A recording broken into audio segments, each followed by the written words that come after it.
every year we have, I gotta mic them up. let me tell everybody what we're gonna do. So, I asked all the younger students to give me the question, what they want to ask for the senior. Maybe they can have some feedback for the younger one. So, I gave these two the questions. They will read it for you guys. First is Abby's question. Abby. Abby! Okay, start. Okay, Abby's question is, how much slow practice we do every day? You know, yeah. Slow practice. I think when you get to like a certain point in your piano playing, it's not really about how much slow practice you're playing every day. It's how much slow practice you need to prepare, because you know, you're not going to, like, there's a lot of times where you will need to, you know, learn new sections or perfect sections in your piece, but it's really just depending on what it is you're going to need for that day. That's what I'm going to say. Like, I slow practice a lot. Most of my practice should be slow practice. I could stand to practice slow a little more, but it's very important. I wouldn't put a time on that. You have anything to say about that? Yeah, the short answer is, you know, less than I should, obviously. But yeah, as Sebastian mentioned, like, as you move through like each stage of mastering a piece, there's like different needs that you would need at each step. And I feel like slow practicing you would need at every step, but as the priorities shift, you know, your practicing style and the way you divide your practice also shifts. But yeah, mostly slow practice is in the beginning, but I don't think that undermines the importance of slow practice when you do have a piece in your hands. And it's always good to go back to slow practice. Good for your technique, yeah. All right. This question is for me. She said she wanted to know how I play so passionately. I don't even look at the keyboard and sometimes even close my eyes. How do I do that? I think it's really about enjoying the piece that you're playing. When you, like, so like Mr. CC, for example, I've been playing that piece for almost 2.5 years now. A lot of my other repertoire is pretty old as well, and those are the pieces that, like, I really enjoy. And so, because I know this piece so well, I don't actually need to, you know, use my eyes to look down. And yeah, so that's also why it's passionate, because I enjoy playing those pieces. Yeah. Good answer. Okay. No.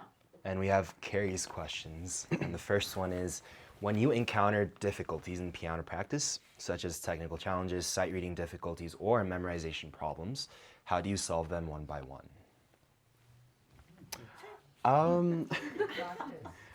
Yeah, practice. I think it's really understanding what it is you need to practice. You said technical challenges, that's slow practice. Sight reading difficulties, I think that's also slow practice. And memorization problems is also slow practice. It's a lot of slow practice, but sight reading is also something that you develop as you grow older. Because you're sight reading all of the time, and then as you grow older, you're also going to get harder pieces. And so I tend to actually practice sight reading sometimes, and I do a lot of like other music things that require sight reading. So sight reading specifically, it's just practice. It's just like piano. It's just a part of the art, and you need to kind of spend a lot of time. I want to talk about the sight reading part. Do you have more experience because you're in DSA? For so many people ask you to accompany them, or you're doing the music theater, you have to sight read really fast and then just perform. Yeah. Did that help? Definitely, yeah. So I've been doing like a bunch of different like shows or accompanying people for a while, for about, I think, maybe 5 years now. And you need, like, you're often given these pieces a week before, and you need to learn them well enough. A week. Yeah. So you need to learn them. Perform. But yeah. Next questions? Well, Yeah. Well, it's actually mentioned in the question one by one. I think it's important to, you know, tackle these things one by one. I think we've all heard from Ms. Jasmine to go section by section, and, you know, tackle one section one day. And it's important to not overwhelm yourself with all these problems that you come across in a piece, but yeah, tackle them one by one. yeah. As you move into higher grades and schoolwork becomes more demanding, how do you balance academics and piano practice? How do you manage your time and improve efficiency more effectively? Yeah, Sebastian mentioned this, but I think this becomes so much easier when piano becomes less of a burden but something you enjoy. And rather, I think as I moved further into my high school life, you know, schoolwork, tests, studying, these have been like the burdens in my life.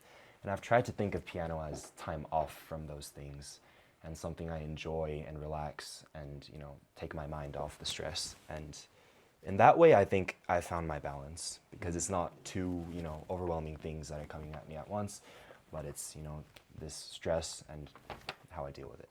Yeah. Yeah. So for this question, what I do is I balance my time better so that I can, you know, I have more opportunity to practice. So I go to, most of you know this, but I go to an art school, Denver School of the Arts. It's about 40 minutes away from here, it's pretty far. But we actually, in our class, we have 90 minutes every day where we can sit down and practice piano. So that definitely helps. But on top of that, our classes, especially as you get older, you know, for me as a senior, I have a lot of free time. I try to move all my work so that I can do my work in school. I don't need to take homework. And so then I can like allow myself more time to actually practice once I get home as well. And so it's really just finding the balance between things that are important and things that you want to do. So yeah. Next question is, during the process of learning piano, how do you deal with setbacks, such as losing a competition or not achieving a good result after practicing very hard for a long time? When you feel disappointed and discouraged, what mindset helps you face failure and continue moving forward? I've always seen competitions as a learning experience. It's, you know, competitions are not, you know, competitions are useful in the fact, you know, it gives you a sense of pressure, it gives you a sense of, you know, but also like, you know, introduce you to performing and how you sound.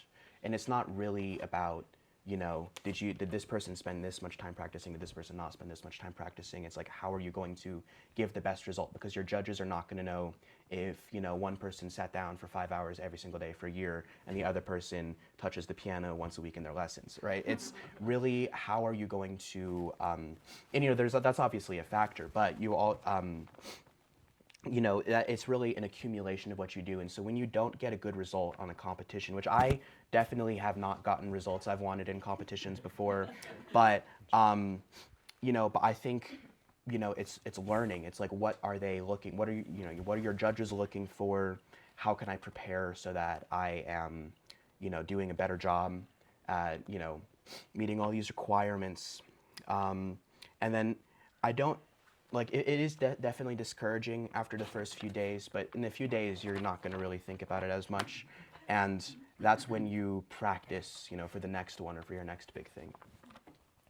Yeah, I think it's like once you take a step back and see what you have, there's a lot to be grateful for. You know, like the chance to even test yourself in a high pressure environment, the chance to perfect your repertoire so that you can perform it in front of a group of professionals. And yeah, like once I do see success in a competition, I think the first moment that I look back to is the competitions that I wasn't successful in and how they've helped me get to the point that I was able to reach. Yeah.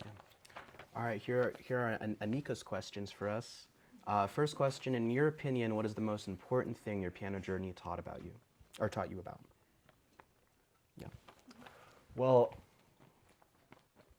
for me, it became increasingly obvious as I, you know, progressed in my school career as well as my musical career that, you know, both of these worlds are really, really not that different, and piano shows up in my school life, schoolwork shows up in my piano life, and it's like really about how you approach it and how you think about it, but the things you practice while you're practicing piano are, you know, life skills, and it's not, you know, just music. Not everyone does piano to become a musician, you know, yeah. Mm-hmm. Yeah. So I think the most important thing for me is kind of, it's really like as I was, you know, going into college and I was writing all these essays, I had to come up with a bunch of topics to write about these essays. And I kind of discovered, you know, the most important thing that my piano journey has taught me is how like incredible people can be, you know, especially when it comes to the arts. Like, you know, you put so much time into something and then you are able to, you know, put out such an amazing, like, you know, such an amazing response, and you know, such an amazing, like, you know, image of everything that you've learned. And it's really incredible to think that so many people, you know, are able to achieve this, not just for piano, but just for anything that they're passionate about. And so I think that's the most important thing that piano has taught me. Sure.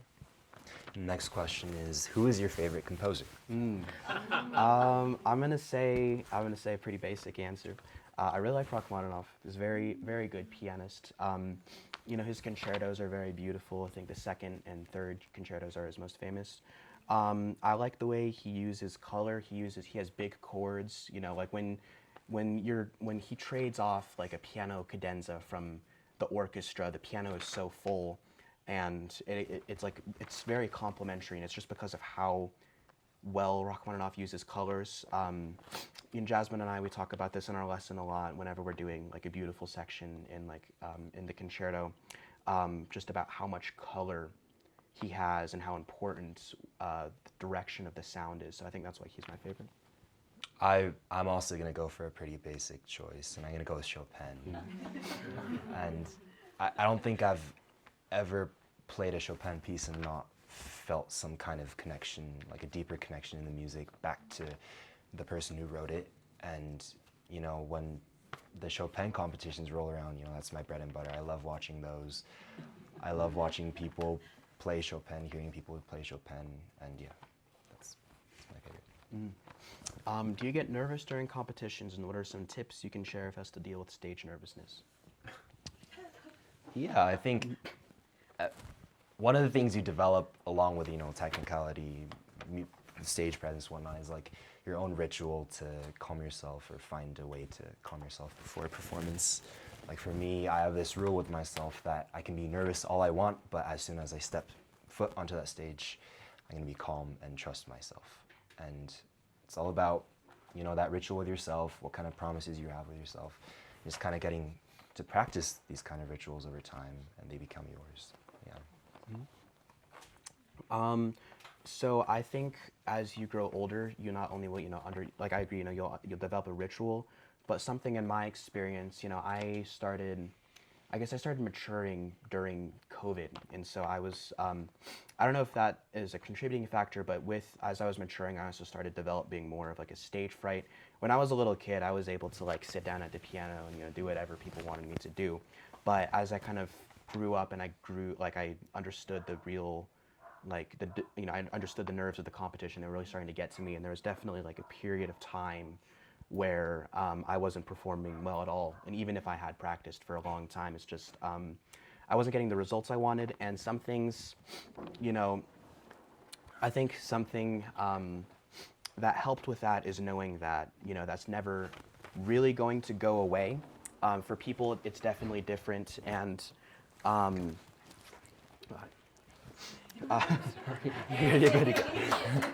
Yeah.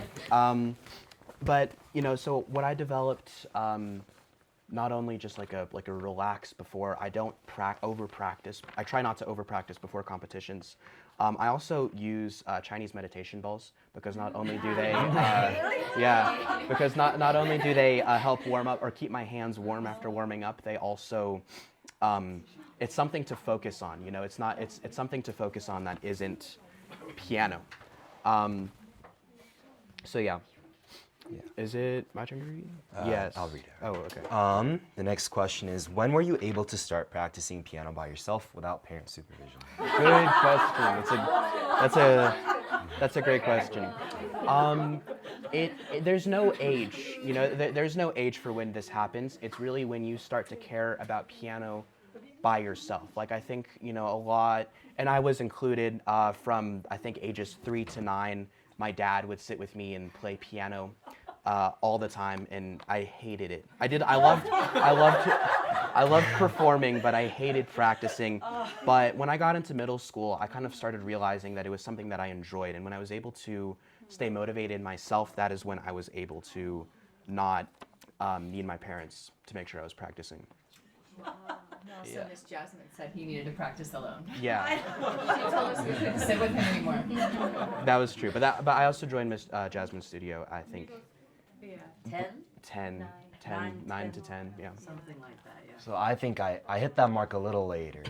I think, for a lack of a better time mark, I think it's when I started to drive myself. And, driving, I don't know, it helped me get a little bit of more authority over my routine and what kinds of things I do. And that's when I started to drive myself to my lessons. And I think along with that, I started to practice on my own because I felt more sense of agency over what I do. I represent myself at my lessons without my mom being there. So at home, I also need to represent myself and be responsible about my practice time. So yeah. Did you ever want to quit piano at some point, and why? What made you not giving up? Well,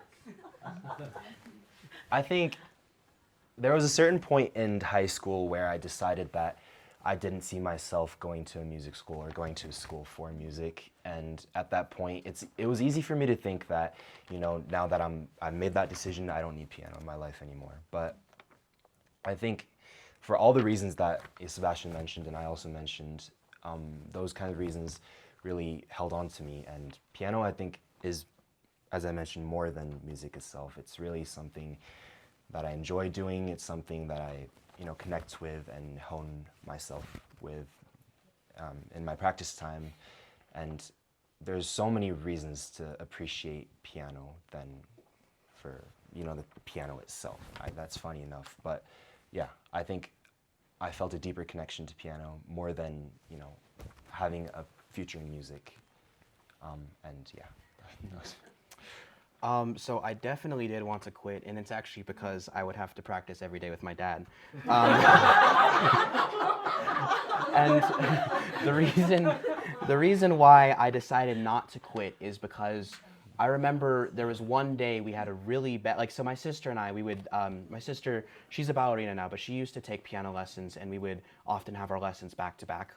But she and I were both giving my dad a very hard time about practicing that day, and I remember my dad got very frustrated. So he just went to work, and then my mother took us out for dinner, and she said, you're of the age that if you wanted to stop doing this, you could do this. And so then I thought about it, and then I couldn't see myself not playing piano. I think there had been so many times where I had wanted to give up, where I'd been frustrated with piano, where it was more of a chore instead of a passion, but I've always wanted to do it in the end of the day. I always wanted to perform, I always wanted to, play recitals, and I always wanted to go in for lessons as well, because those were always interesting. And I think that's when my sister decided to quit piano.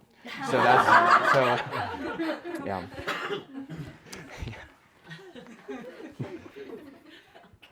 Next question.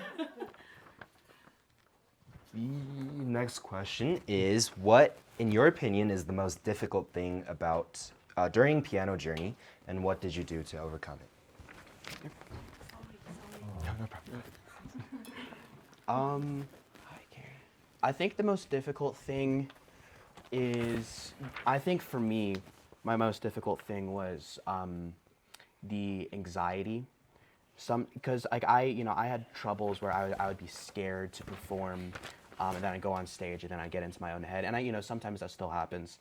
But that was a pretty hard time in my piano career, when I was and I was scared of performing, and I was scared of these competitions, and I don't remember what I did to overcome it. It kind of just happened naturally, where I got less scared, and then my passion, for piano just stayed prevalent. So yeah. Yeah. For one, I think piano is really lonely. You're practicing alone. For most of the time, you're playing alone. And I remember a lot of instances where I was kind of resentful towards piano as a whole, because, on this Friday evening, my friends would make plans in the group chat, and I had to say, no, I can't go, I'm practicing. And then, I'd see this Instagram post, and I was like, oh, no, it's really, at times, it was easy to become resentful towards the piano. But, at the end of the day, it's so worth it, and everything paid off, and I couldn't be more grateful to have stayed on my piano journey. What, in your opinion, was the most difficult piece you ever played? How did you do? What were your most favorite pieces you played? Why? So it's a multi-part question. Okay. The most difficult piece I played was probably Chopin's Ballade No. 1, and that was a big puppy to tackle. That was just technically, musically, really hard to swallow and interpret, and stay committed and consistent in my practice hours. But honestly, chipping at it every day and hearing myself play and grow during each, like looking back on these recordings that I played while I was learning this piece, I think I'm really proud of all the progress that I made. And yeah, honestly, putting in the work every day, staying consistent, and all the practice tips and things that we mentioned, staying true to those really helped grow and progress in these pieces over time. Yeah. And my favorite piece, for that same reason, I think I also hold pride in Chopin's Ballade No. 1. Yeah. And so this is really funny because my answer is Chopin's Ballade No. 4. That was the most difficult piece. The ballades, they're not easy pieces to play.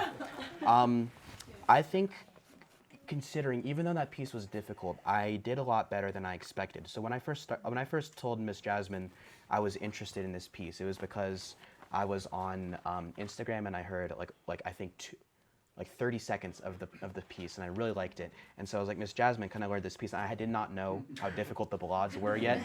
And so she at first said no, but then a little bit later she was like, would you like to try it? And I was like, yes. And she said, if you want to give up, that is okay. This piece is difficult.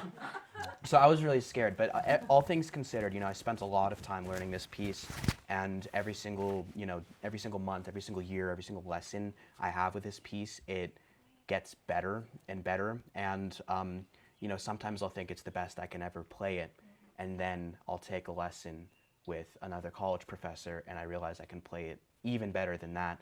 And I think that's the thing about Chopin's music specifically, and also specifically the ballades, is that these pieces are never ending. Like, they're often given to graduate students because it is the accumulation of everything they've done. And you're still, even though you graduate from college, you're still supposed to continue working on these pieces. And so that piece was difficult, and I know that when I go off to school later and I work on this piece again, it's going to keep getting better and keep becoming more difficult. And my favorite piece is also that one. Like, I really like a lot of the repertoire I play, but just because that one I've spent so much time on, and yeah, it's just my favorite. So when I was auditioning for colleges, I was emailing all of the college professors asking for a trial lesson. I would always use this piece, which is not a good idea because everyone has something very different to say about it.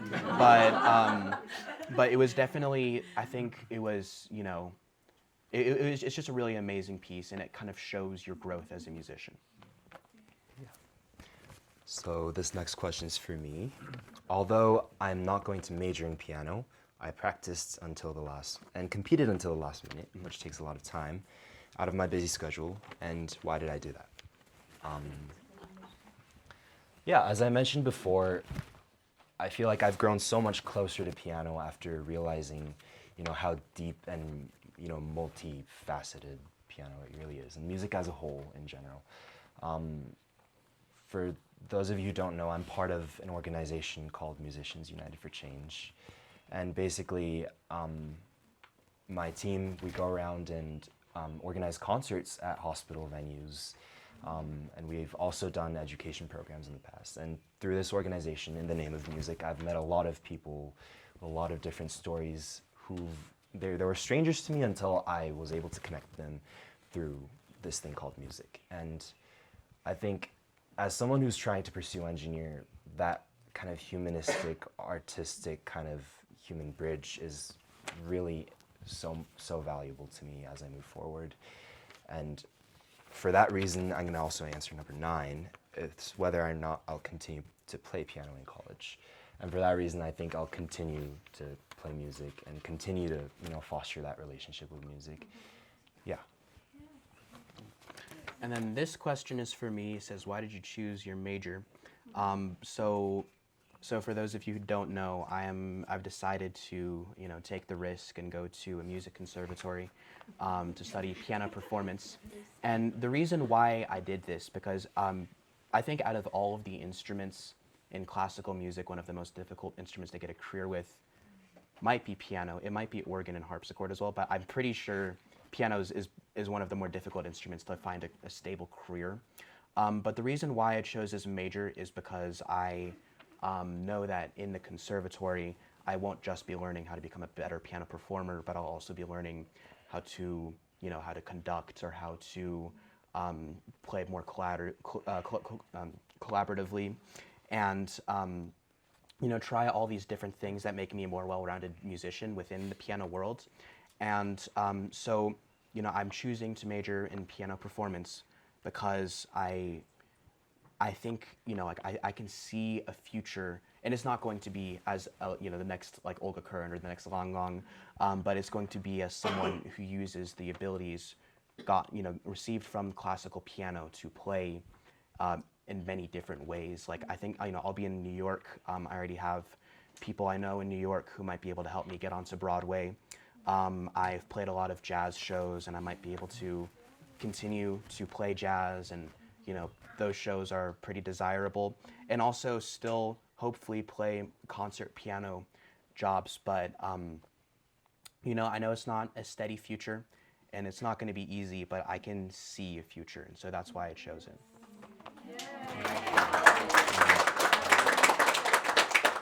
Okay, so we have a few more questions. And I think some of these are repeats of the last one. We can still answer it again. How much time do you usually spend on all of your homework plus extracurricular activities? If it's based on these last few weeks, I don't think my answer would be too inspiring. But usually, I think Sebastian also brought this up, but it's really about how well you spend your time. And there's these like brief downtimes of 15, 30 minutes that end up in your day. And really, I think the most important skill that I've developed is how to make use of those times. So usually when I get home, I wouldn't spend too much time on homework because I would have gotten it done throughout the day. So probably I'd give it an hour, maybe two, and I'd give piano another hour or two. So yeah, that's what. Homework. I think this year, if I'm going to be honest, as a senior, I scheduled my school schedule to limit the amount of homework I'll be doing. So I didn't have as many classes and I didn't spend as much time. But usually, again, I try to fit all my homework while I'm at school because I do have a lot of time there. And then extracurricular activities. My extracurricular activities are all piano related. They're not, they aren't classical piano. So I do have like some diversity in my schedule. But I'll often, because my extracurricular activies are just doing more piano, then that's another form of practice in itself. Here are Evan's dad's questions. The first one is, how do you make daily piano practice less monotonous?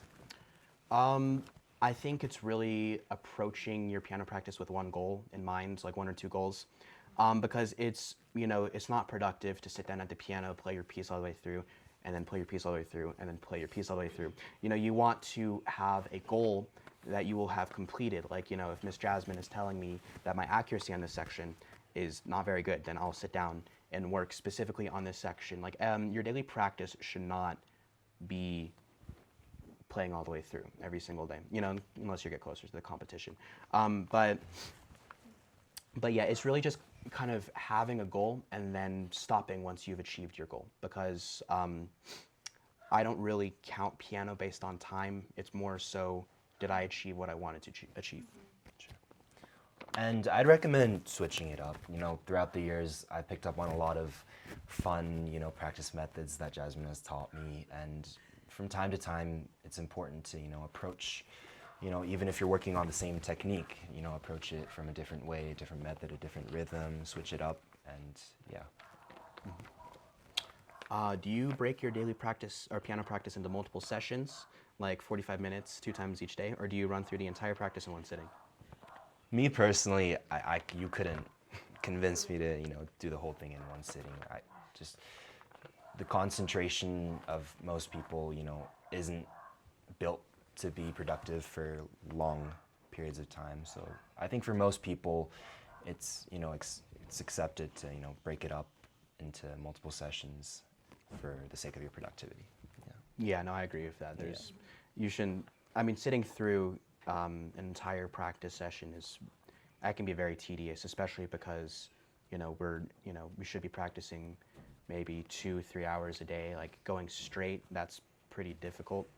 So yeah, breaking it up is definitely the best thing to do. But the question says like 45 minutes each 2 days. I'm just gonna say again, the practice shouldn't be based on time, it should be based on productivity. So you want to get everything done that you want to get done. Sometimes that might take an hour and 15 minutes. Sometimes that'll only take 30 minutes. And so that's something very important to remember for all of you young kids out there. Yeah. We kind of went over this before, but we can go through it again. Mm-hmm. Do you have a pre-competition routine that helps to keep you calm and focused? Yeah, again, Chinese meditation balls, they're very nice. I'll talk about some other things I do as well. So my fingers, they get dry, so I have hand cream that keeps them. You don't put hand cream on your palms, because then you're just gonna oil up the piano. But keeping your hands smooth is very nice. Sometimes I get pretty bad pains in my tendons. You can have icy hot, those are hot cold pads you put right here. Those feel really nice before and after the competition. And then Jasmine always tells me to eat fruit before. So I recommend eating a banana. They're very filling. They're very filling. It's one of them. You can go to the store and buy them for like 40 cents, or you can just take one from your house. So yeah, that's my routine to get more materialistic. Yeah. Just like even the night before, try to, eat a hearty meal, get enough sleep. Just in general, you should always be getting enough sleep. Sleep is super important. Mm-hmm. Getting enough rest. And for me, I have hyperhidrosis. So I really need to, get my nerves under the hood before my competition. And mentally, I know it's a pretty silly thing to think about, but I try to think of like the super thin thread in my head. I try to make it as thin as possible, and that helps me concentrate. Yeah. Mm-hmm. So before competition, how long you didn't use your cell phone or device or game or Insta or something? At So least- it's curious before. I would say the morning of, I try to stay off my phone. So why don't you share with the young pianist? No, Stop using cell phone. Yeah, sure. But, yeah. Yes, phones admittedly are really distracting. Going back to the practice thing, try to keep your phone away if you do have a phone. Mostly, yeah. But piano practice and phone don't get along well together. So try to, yeah. That's true. Yeah. What is one advice you think would benefit beginning/budding pianists the most?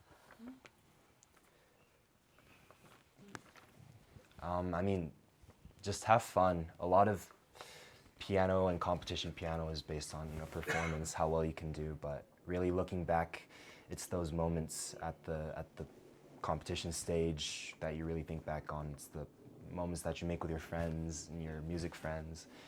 Just try to have fun along your piano journey. Yeah. Mm-hmm. I think all of the parents will like this answer. So, one piece of advice I would give is to trust your parents. When it comes to thank you.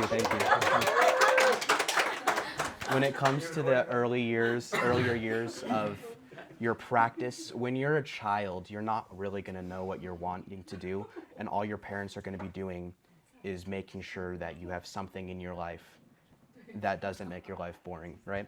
And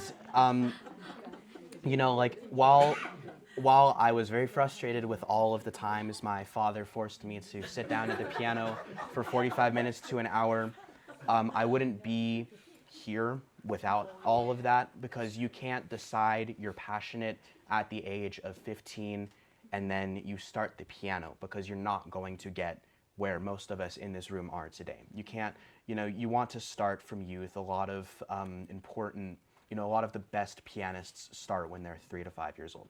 And So trust your parents, young kids. When you're older, you can make your own decisions. I want a copy of this video. I'll message you. So that is all of the questions we have on this paper. But I think if anyone has any more questions, specifically about college, if you're, Okay, yeah. James. How much, and you said it in various ways, but how much did your parents, specifically your dad, play in your piano journey up to this point?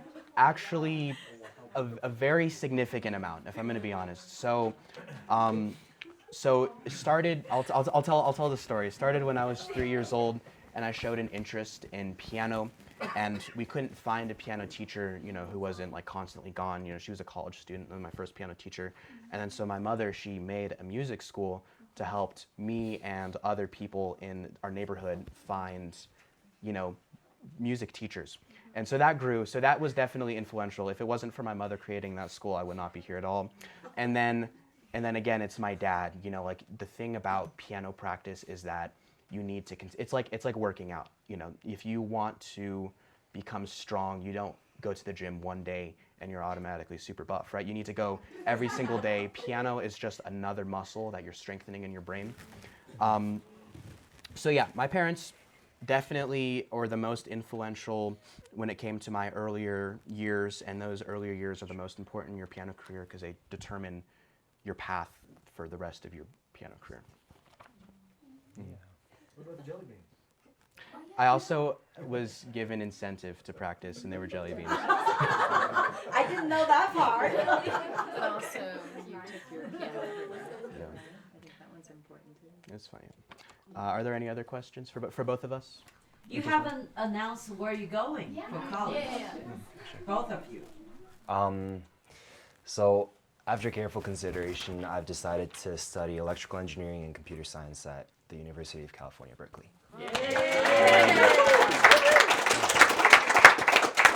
Sebastian. And I will be attending the Manhattan School of Music in New York with Miss Olga Kern as my piano teacher.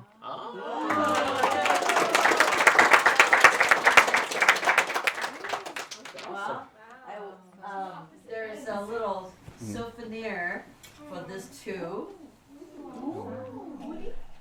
Little souvenir for the. Oh, thank you. Oh, thank you. Congratulations. Thank you. I hope that fits. So, any other questions? We will. Yes. Yes. How much or how big of a role did your parents play in finding colleges in just like the whole application process? Oh man, I honestly I owe it all to my parents. I think I keep bringing this up in my music stuff too. I wouldn't be here without my mom, especially. My mom has helped me so much develop as a person, and the same applies to college applications.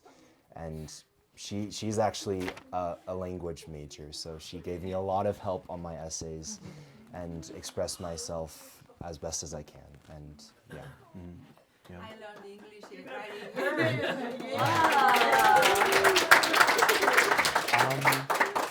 Yeah, I would say my parents contributed, a very significant amount as well. When I started my college application process, they were constantly like, when are you going to finish your essay? When are you going to finish your essay? So for the first semester, I actually did not want their help as much. I let my mother read my final essay, and then my dad, so actually that's a lie. So I wrote my essay, and then I had my parents review it constantly. And then if you're going to, apply to a lot of colleges like I did, like I applied to almost 20, and then so you're going to have to write a lot of essays for your colleges, and then if you're applying for music, which I do recommend you do, and I can explain why in a second. If you're applying for music, they're also going to have you write a lot of essays. So I looked through my email, and I think my dad edited almost 40 essays, which is a lot. So my parents played a very significant role. And then when I was auditioning for all of these colleges, one of my parents would always be accompanying me. I'm also only 17, so I couldn't do it by myself. Yeah. Anyway, so I wanted to talk to all of you about why music is a good idea. And even if you don't want to have a career in music, or you just want to double major in music, the performing arts industries in a lot of colleges have a lot of money. And so they're going to, if you become really proficient at your, at your major, and at your piano playing, and you want to use it to get into college, it's a very valuable resource to have. Like, I got a lot of money from places that I normally probably wouldn't get into. Like, I have pretty good academics, but they're not, I'm not the valedictorian. I didn't do a bunch of extracurriculars.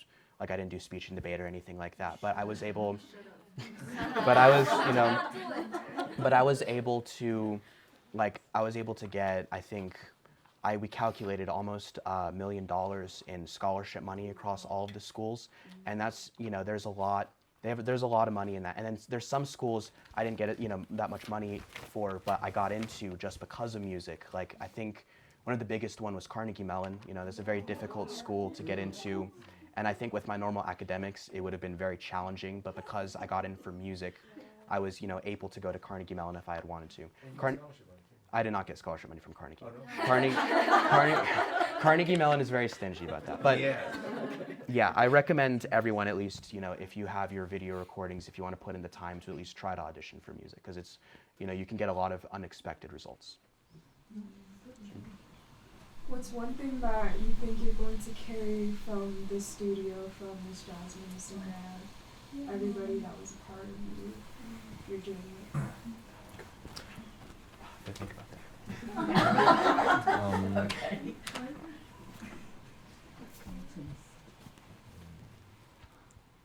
Just even today, everyone who's here,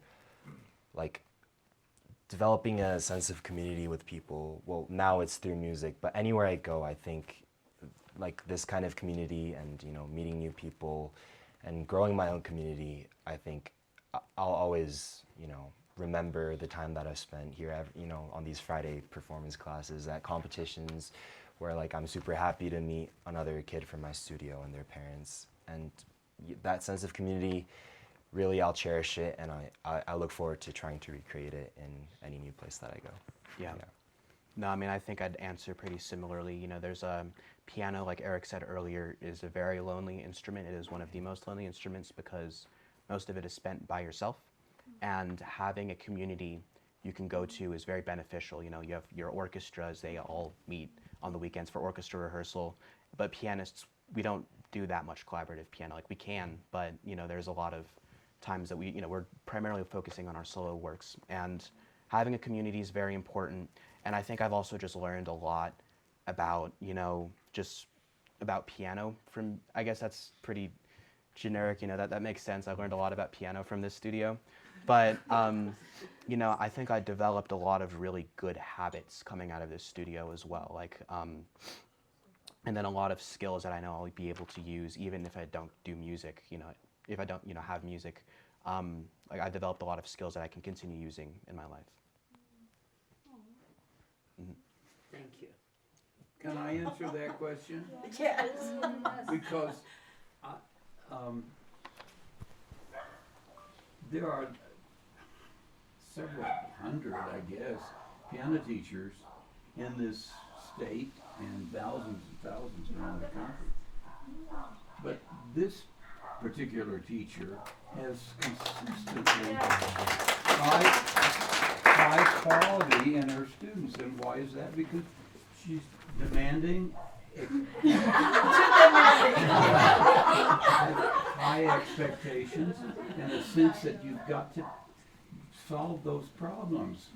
Get it solved. Don't, but you expect a lot. Well, first words is demanding. Yeah, but it's in a nice way. Yes, I'm very demanding. I want to have them do the way they can finish. They can do their best. So they have an expectation for themselves that when you undertake something, do it really well. Take it all the way to, I don't Thank you for Mr. Graham. I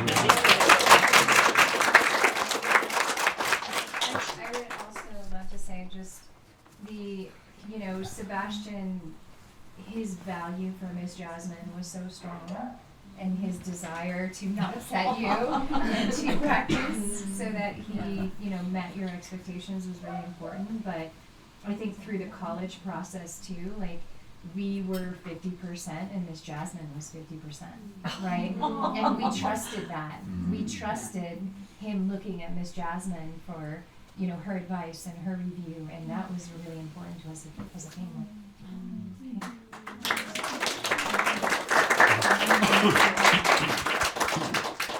Now it's party time. Or Radija had a question. Oh, Radija. Okay. Demanding student. My question kind of has two parts, right? And I guess the first part more applies to you. The second part, more applies to both of you. The first part is, what did the so obviously you had to record first, right? To audition, to get into, to send when you're sending the emails and whatnot. What did that look like?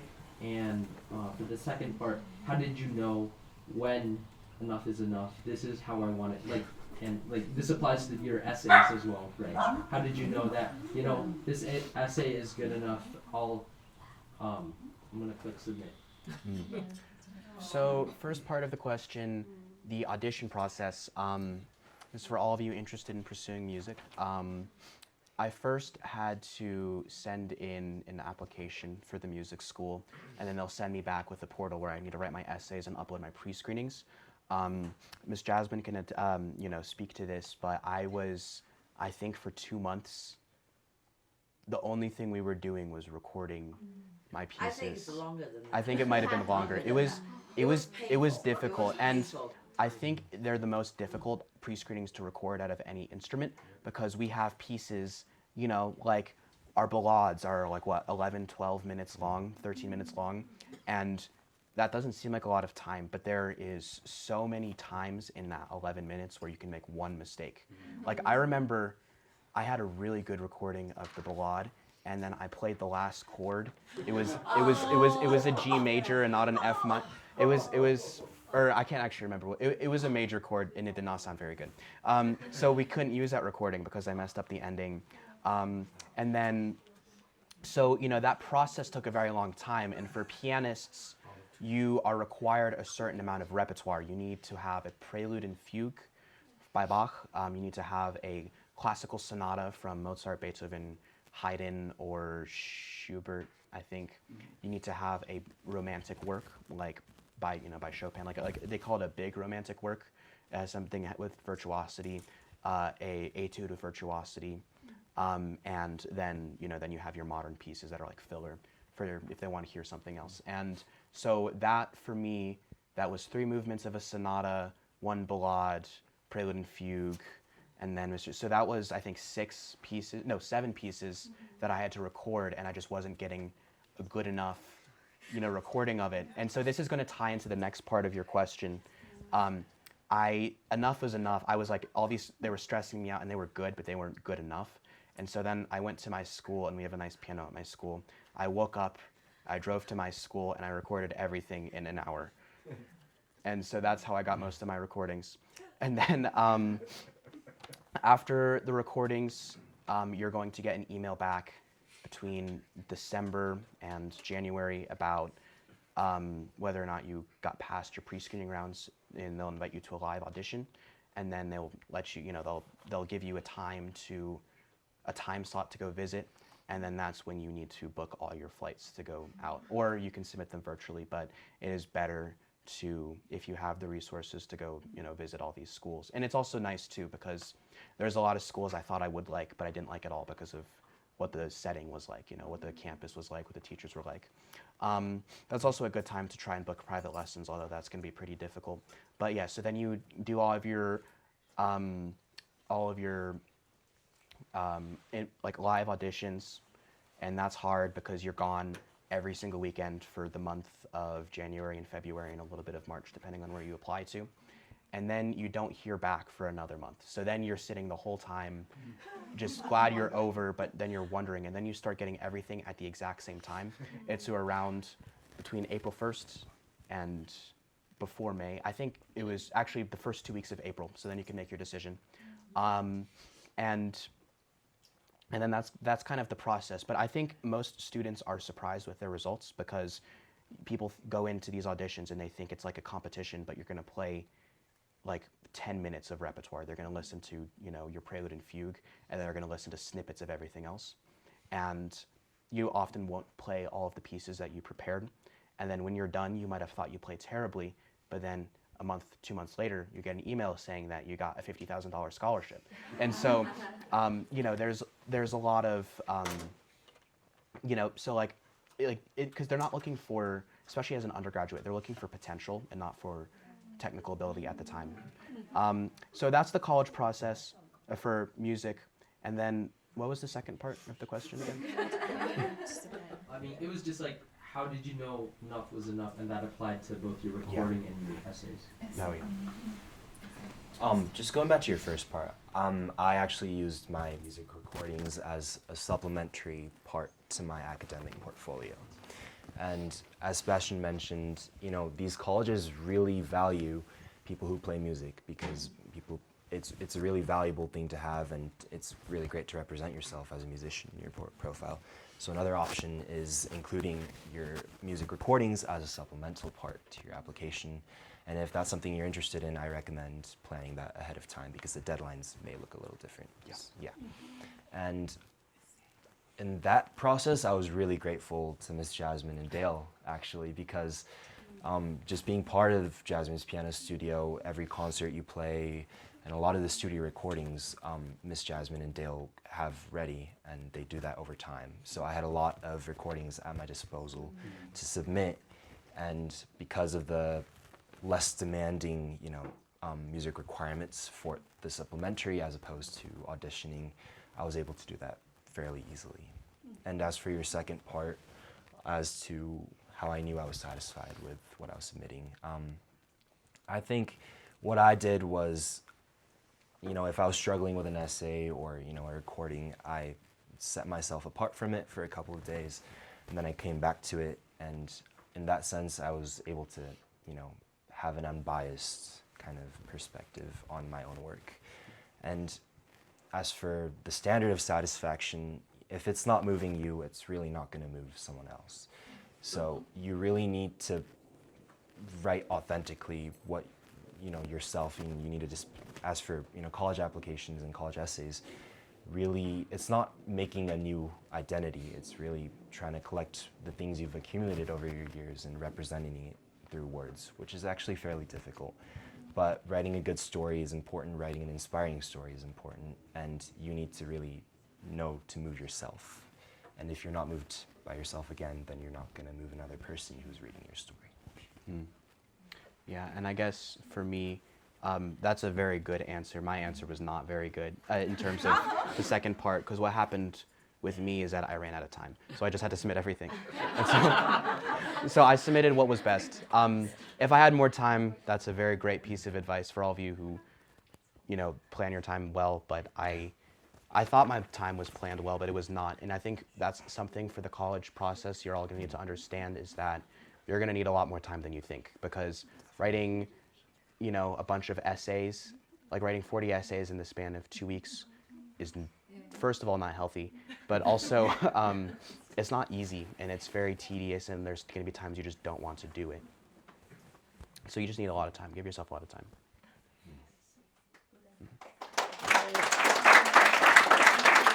Party time! Let me go get the stuff. Congratulations, guys.